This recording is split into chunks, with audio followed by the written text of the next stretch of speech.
नमस्कार। कृष्णा न्यूज में आपका स्वागत है।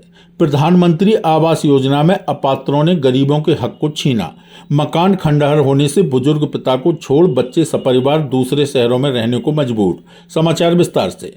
प्रधानमंत्री आवास योजना में अपात्र एवं जुगाड़ू लोगों ने गरीब तथा निर्धनों के हक के आवास हथियाकर सरकार की लोक कल्याणकारी योजना में जमकर पलीता लगाया है।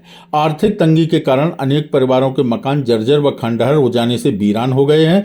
परिणाम स्वरूप जवान हुए बच्चे अपने अपने परिवार सहित अलग अलग शहरों में जाकर भरण पोषण के लिए छुटपुट काम करते हुए अपने वृद्ध पिता से दूर रहने को मजबूर हैं। माधोगढ़ तहसील क्षेत्र अंतर्गत नगर पंचायत उमरी के बिलोहा मोहल्ला वार्ड क्रमांक 3 निवासी 65 वर्षीय बजरंग सहाय पुत्र मनफूले राठौर अपने पुश्तैनी मकान को निरंतर जर्जर हो गिरते हुए देखकर अपनी गरीबी बदनसीबी पर आंसू बहाते रहते हैं। सरकार की योजना को अखबारों में पढ़ने एवं सरकार के कार्यों के वितरित होने वाले पत्रकों को पढ़कर सरकार की योजनाओं व सहायता की बाट जोहते जोहते उनकी आंखें थक गई हैं।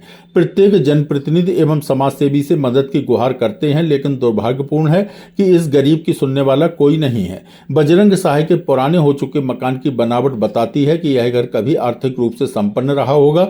यहाँ कभी खुशहाली ने पांव पसारे होंगे, भरे पूरे परिवार में बच्चों की किलकारियां गूंजती नहीं होंगी। लेकिन अब यहाँ गृहस्वामी बजरंग सहाय की मौन उपस्थिति में सन्नाटे के सिवा कुछ भी नहीं है।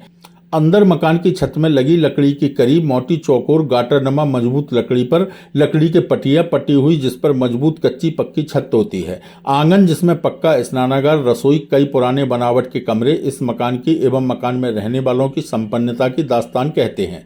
लेकिन अब यहाँ जर्जर गिरी हुई दीवारें, टूटी छतें एवं घर में टूटे फूटे सामान, पुराने टीन के चद्दर से थोड़ी बहुत की गई अस्थायी छाया अपने उजड़े चमन की कहानी बयां कर रहे हैं। इस मकान में रहने वाले बजरंग सहाय ने बताया कि मेरे 2 बच्चे हैं, इनका विवाह हो गया है। घर में उनके उठने बैठने, रहने सोने, खाने पकाने के लिए जगह न होने से मेरे दोनों बच्चों में एक जयपुर की में सब्जी बेचता है तथा दूसरा दिल्ली में बीड़ी बंडल गुटखा बेचकर किसी तरह अपने परिवार के भरण पोषण की जुगाड़ करता है।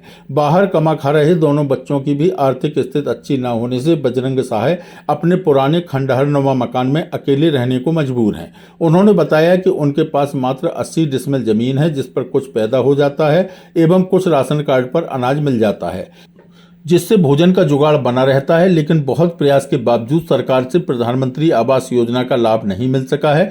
नगर पंचायत अध्यक्ष विजय कुमार सिंह बब्बू भदौरिया से पूछे जाने पर उन्होंने बताया कि पूर्व में स्थानीय प्रशासन की गलत व तुष्टीकरण की नीतियों के कारण कुछ अपात्र लोगों को प्रधानमंत्री आवास मिल गए हैं, जिसके कारण जो वास्तव में गरीब पात्र हैं, नगर में ऐसे अनेक लोग आवासीय लाभ होने से वंचित रह गए हैं। उन्हें चिन्हित करवाने का काम किया जा रहा है। प्रशासन के सक्षम अधिकारियों से संपर्क करके शीघ्र ही उन्हें भी आवास दिलाए जाने का प्रयास किया जाएगा। यहाँ हम आपको बता दें कि जर्जर मकान में अकेले रहने को मजबूर बजरंग सहाय भारतीय जनता पार्टी माधोगढ़ विधानसभा क्षेत्र में उमरी नगर के बूथ क्रमांक 86 के अध्यक्ष हैं। आर्थिक तंगी से जूझते बूथ अध्यक्ष अपने खंडहर मकान पर गर्व से भाजपा का झंडा लगाए हैं। सरकार की लोक कल्याणकारी योजनाओं के पत्रक बांटते हुए बजरंग सहाय लोगों को भारतीय जनता पार्टी सरकार की उपलब्धियों के बारे में बताते नहीं थकते, जिसमें यह भी बताते हैं कि सरकार ने कितने गरीबों को प्रधानमंत्री आवास देकर उन्हें छत उपलब्ध कराई है। जब लोग उनसे पूछते हैं कि तुम्हें आवास क्यों नहीं मिला, तो बेचारे शर्म से आंखें चुराकर कहते हैं मुझे भी मिल जाएगा। भाजपा सरकार बनने के बाद अनेक छोटभैया नेता जिनके पास कल एक ही कुर्ता पाजामा था, उसे ही धोकर प्रेस करके नेतागिरी करने निकलते थे, वह आज लकदक चमकदार कपड़ों में कलप लगाए 4 पहिया की लग्जरी गाड़ी में सायरन बजाते घूम रहे हैं।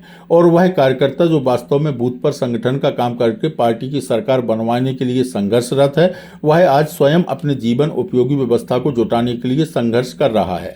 कृष्णा न्यूज के लिए मनोज शिवहरे की रिपोर्ट।